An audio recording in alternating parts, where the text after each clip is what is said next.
Hello everyone and welcome back to another AFK journey video. So we are back with another PvP teams video. Let's just go ahead and take a breather because it has been a lot today. We've had Clash Fronts, Guild Duel, Vanguard, and now we're gonna have Supreme League, and tomorrow will be my general Supreme Arena video as well. Basically, as you guys know, this season they've really piled on the PvP content. But let's go ahead and break it down now. So for Supreme League, I've come up with a set of mid teams and pay to win teams. However, the mid teams are all going to be centered around non-celestial hypogeans. And the reason I'm doing that is because, honestly speaking, for a player who has Paragon 3, Paragon 4 of the main factions, they're going to do better for you compared to Supreme plus Celestial Hypogeans. However, that being said, we are going to talk about when you can fit those Celestial Hypogeans in, as well as when we look at the pay-to-win teams, we'll talk about some more budget, like, replacements to still have the core of the pay-to-win comp. Anyway, okay, so team 1 is going to be the Gwyneth, but the mid-level, which is not going to be using Gunner. And I'm really a fan of this team. I've done quite a lot of testing of it. You have the Lightbearer Phantomal and Hugin both buffing up your Gwyneth. Eevee will be providing buff as well. And Kalin along with Wingard spell for great protection. Basically, the team will not be dying. You're going to be blocking the enemy artifact, and Gwyneth is going to be nuking them like within 10 seconds, 15 seconds. She's probably going to obliterate the entire enemy team. Eevee can be really good if she can get off, all of her investigations really quickly, and that is what we're trying to do by having her in the middle position. If you don't want to use Eevee, you can also use Alicet. However, honestly, from my experimentation, Eevee was kind of doing better for me compared to Alicet for this team. However, it could also be, a little bit of testing. Now, the other thing you can do is you can definitely go for Gunner. You can go for Gunner with Gwyneth. That is always going to be a good option. And then you can just go for some more Lightbearer heroes. For example, it could be Eevee. I think Eevee would be a good option, and then you could still throw the Kalin in here. It just becomes awkward because of the positioning. Like, this is really the major issue when it comes to the, I would probably honestly just go for a position like this, because you want Eevee to be central to get multiple enemy targets, but in this team, you would want to run with Vanguard, and you would have Gunner up front and rearmost Gwyneth. That's the whole game plan, and that's why the positioning can become a little bit awkward, but this would get the job done, honestly. And you should run with Vanguard spell if you're running Gunner, because then there's no need to run the Wingard for more protection. Gwyneth is already amply protected. But yeah, I mean, if you wanted to run a team like this, you can also run it like this with the Wingard and use Vanguard on a different team. That's totally fine. Okay, so that is basically going to be the Gwyneth core team comp. You should probably run it with your Siren, who's Paragon upgraded, and honestly, a lot of people have Paragon upgraded Hugin, and so you would want to try to make use of him. Okay, moving on to Team 2. Team 2 is going to be Pandora Shamira, and don't get afraid of this comp. Like, I know Shamira is not at all what she used to be. However, this team comp still has win potential against other mid-level of teams, and that's why I still think it definitely is worth running. Thorn protecting Pandora, you have Ludovic healing everyone, Nero gonna give another life or take enemy Lily May interruption, and then Shamira will come out of the box and begin bursting. You have Vinestar Small for more crowd control and also the damage, which can be nice. And Graveborn Phantomal is just all the way off to the right because there's not any priority target to be marking with this Spirit Mark, even if you have him upgraded. And I kind of didn't want to put the whole team all grouped up because a lot of times people do put Eevee right here and they would get an instant full team investigation, which would be kind of crippling. So yeah, I think this is a good team comp, definitely decent enough. Then we have Perseus team, and we're running it with Pheromore because Ravion is in the free run team, and this is totally fine. It will definitely work. Pheromore temporary buff, you have 4 temporary buffs including the artifact here, and Lily May is also getting a lot of temporary buffs, so she's really going to enjoy this team comp as well. We have the Blightshroom just Pheromarking the Lily May because why not? We don't want to have it up front interfering with Perseus. Zandrok is really important with Perseus because he's just a really good buffer and also can destroy the Kulu wall. That is the whole plan here behind this team. You can run it with the new pay-to-win artifact frontline spell if you want to, although breakthrough spell is really good because of the temporary buffs it provides. So yeah, I mean, breakthrough is definitely good enough. The frontline spell can potentially work with this team. Okay, moving on to Team 4. This is the one that we were running Vanguard Spell on. This is a very good team. You guys know it. It is the Freerun Solis Wilder team. Supreme plus Himmel is enough to run it, and you should run him there. Rather, I'm going to buff up your 2 Solis and Freerun, and Vanguard Spell to further increase magical damage from Solis and Freerun, and increase healing to your Blight Shroom, as well as your magical damage dealers. This is a very effective team. So these can take an enemy Lily May interruption if needed. This is basically one of even the top tier PvP teams. So at a mid level, you should definitely be running it. And then finally, Team 5. Team 5 is the weakest. However, it isn't terrible. Let me talk about it. So actually, what we have going on here, upon further testing, I noticed that, you know, you can stack more damage over time. Not just Bonnie Citrana, you can throw Shadewing into the mix. And if you manage to survive and get your Bonnie debuff off, your Citrana debuff spread, and then also your Shadewing, you know, Shadewing instantly applies his debuff, so that will always happen. But if you can survive just 7 to 8 seconds of the battle, you can set up almost full debuffs on the enemy, and then Zoria, along with Surging Spell, is just going to wither down the enemy until there's nothing left of them, and she will come in for the finishing blow. So definitely, this is a strong team. You know, the Spirit Mark of the Graveborn Phantom Necrodraken, you can actually even give it to Shadewing. Because honestly speaking, Shadewing is probably going to be the highest damage contributor from this team comp. So giving the mark to give some more execution and what is the other stat it gives? It gives execution and penetration.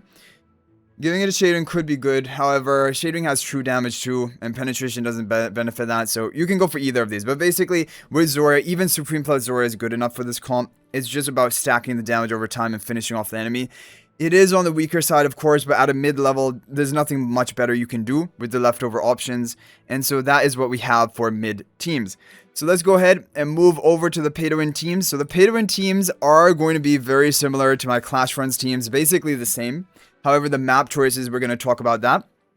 And we're going to talk about alternatives if you want to run these pay-to-win teams, but you can't, you're missing some of the Celestial Hypogeans. So the core of this team is Gunnar, Gwyneth. Those are the core, and Lightbearer. So in this comp, you don't have to run Peggy, Kulu, or Rowan. You could just run anything that synergizes with Gunnar and Gwyneth. For example, we still have Hugin and Siren available. So you could definitely go for a comp like this being the core. It looks really awkward here because we want to have Gunnar frontmost and Gwyneth rearmost. However, you know, honestly, you could just give up on the rearmost Gwyneth and just take the Spirit Mark effect and have the buff onto Siren if you just want to make things a bit cleaner. This is still going to be perfectly fine. But most importantly, you need to have Gunnar frontmost to get the Vanguard spell active on him. So if you wanted to go for a comp like this, this is totally fine. You could even throw in an Alicet over here. Throw in an Alicet buffing up your Gwyneth. That will be a great option. So like, you know, if you ran a team like this, this is still very, very solid and very good. And so you don't have to run Kulu. You don't have to run Peggy. However, if you want to run these heroes, then this is going to be pretty decent because you have Rowan to immediately give the energy to Peggy, so she's going to cast an ultimate early, like 1.5 seconds into the match, and that gives massive damage reduction for your team, making it even tankier. And Kulu, just, you know, for the range defense buff and the melee protection, she's just a really good hero to slot into the mix here. But like we said, those are replacements you can make, and definitely the team will still be strong. The core essence of the team is still there. So that is, hopefully you guys get that point. Okay, team 2 is the Sylphira team. The core of this team is Alna, Sylphira. Those are really the 2 core pieces, and then just throw Zandrok into the mix because he gets rid of all the terrain. He gives you nice, useful buffs to your melee hyper carries. And we're throwing the frontline spell in here as well for more movement speed, more haste buff, and then also damage reduction and damage boost when you enter the enemy side of the territory, which you will. The Celestial Hypogean Phantom will further buffing up the attack and haste of Sylphira so she hits harder, and Hepler providing additional life to Sylphira. Now, for people who don't have Hepler, the options are limitless. You can go for Gerda. Totally fine to go for Gerda. You can go for even a hero like Pang. You know, to give the attack buff and a shield when your hero gets up to 850 energy or more. You can go for Lily May. She also fits with Zandrok, buffing up, you know, the temporary buff for Lily May. And that would be fine. you can go for, you can even go for Nero. This is a crazy strategy to give another life to Sylphira, just like Hepler does. Nero also can do it, but not quite as good, but he does also take an enemy Lily May interruption, so there's that value as well. But basically, you can make replacements for these heroes. You don't have to worry about it. The core of the comp is Elna and Sylphira. Mihira is really core because she also allows you to stack the beats with the crowd control onto Sylphira very quickly. And that's why I would always recommend running Mihira. But if you don't have Mihira, worst case, you can replace it for any other Celestial Hypergene you want. Yeah. Okay, moving on to Team 3. Team 3 is a Cryanaya team, and because it's using Rainier, I wanted to use it on a map where you can get a lot of position swaps potentially. So here we can get 3 position swaps off Cryanaya, Phantomal, and Dunlinger onto either of these 3 tiles if anyone is positioned there, which there's a good chance there will be an enemy target over there. Callan for the protection of everyone. Right from the beginning. Dunlinger, obviously blocking the enemy ultimate and allowing your Cryanite to go off. And Wingard spell for more protection, which is just really nice. Basically, it almost guarantees that your Pandora is going to live those initial 4 seconds until your Cryanite comes out of the box and begins nuking the enemy. That is the whole plan. Yeah, that is basically the plan in a nutshell. Okay, moving on to Team 4. This is the same team basically you guys saw on the mid team, which is the Wild of Freerun. But here we're running it with Breakthrough spell because Vanguard, of course, is better on Gunner Gwyneth. And also Breakthrough is good for this team. That energy recovery allows your Sleaze and both Freerun to get off an ultimate more quickly, which can be your game-winning ultimate. So not much more to say here. And Team 5 is the Alicent team with the Saida contest. So this is a very effective team as well. You have the additional life from Alicent on the contest. You have the Twins energy boosting. You have the Phantomal buffing up Saida. You have Eevee for healing, buffing, and also investigating and reducing the effectiveness of enemy heroes when she gets a full investigation off. When she jumps over here, she has a good chance of hitting potentially 3 targets. Usually that is the case. 3 targets will get hit. And so that is basically it. And honestly, I'm very happy with these teams because the only other meta teams you could consider is basically Athalia, Zoria, Athalia, Graveborn Athalia.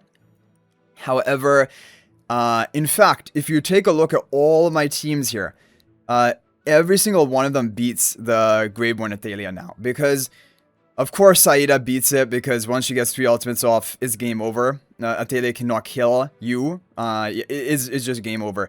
The Freerun has so much power with the defensive magic that the Athalia cannot kill the Freerun.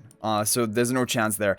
Cryanaya, of course, is just going to blast Athalia into another dimension with her first ultimate. And Sylphira with the additional life of Hepler and Elna protection, it's impossible for this to lose to Graveborn Athalia. In fact, if you guys did watch my video of the final match where we did lose with this Sylphira Mauler team into Zoria Athalia, there was actually a bug in that match that not many people caught, and I didn't catch even on my first watch through of it, but then my friend Shadow and other people comments did point out that the Hepler buff did not work as intended and in fact went off on Zandrock rather than Sylphira, and that was a game losing basically thing. When you have the additional life of Hepler after Elna protection as well, it's impossible for Sylphira Elna to lose to Zoria Athalia. So that is just the thing. And then this Gunner Gwyneth also almost impossible now for Zoria Athalia to beat it because the Peggy damage absorption is huge for countering that comp. And so basically I'm not... Whoa, I didn't mean to do that. Yeah, I'm not worried about Zoria Athalia anymore, and in fact, I'm happy that I didn't even have to invest into my Athalia because I think these 5 comps we have here are better than the Zoria Athalia. Zoria Athalia is probably number 6 for right now. But who knows, things could change in the future depending on new hero releases. But for right now, I'm very happy with these teams. I'll keep you guys updated if I make any changes and also how they perform in group stages, as well as maybe some other top performing teams. We will be making updated videos on that just so you know the PvP meta.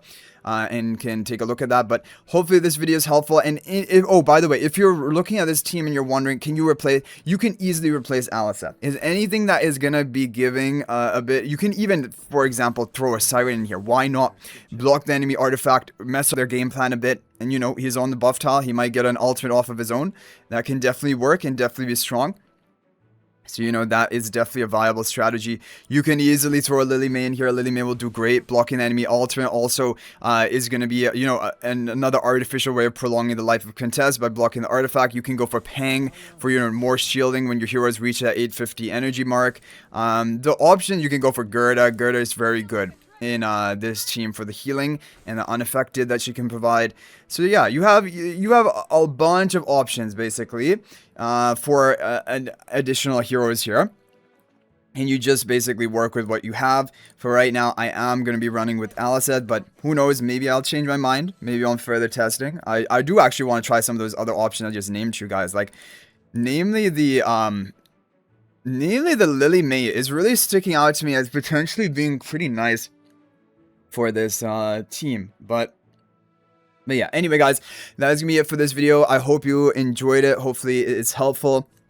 Good luck in Supreme League, and do stay tuned for future videos where we will hopefully also be showcasing some lower base power player teams. I do try to do that, and I did actually want to do that on the initial Supreme League, but I didn't get the moment to do that.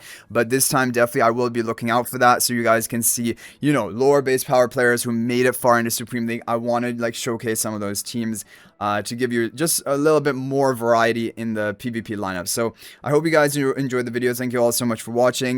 And if you're thinking about making a purchase in AFK Journey, please use my affiliate link for the official Farlight store. This is the best way you can support me and also gain 5% bonus dragon crystals on your purchase. My affiliate link is in the description of this video and a pinned comment, and you can actually bookmark this link in your browser, and whenever you're planning to make a purchase, just return to the bookmark link and make your purchase. It will support me and be greatly appreciated. So thanks for watching. I'll hopefully see you in the next video, and until then, everyone, peace out for now.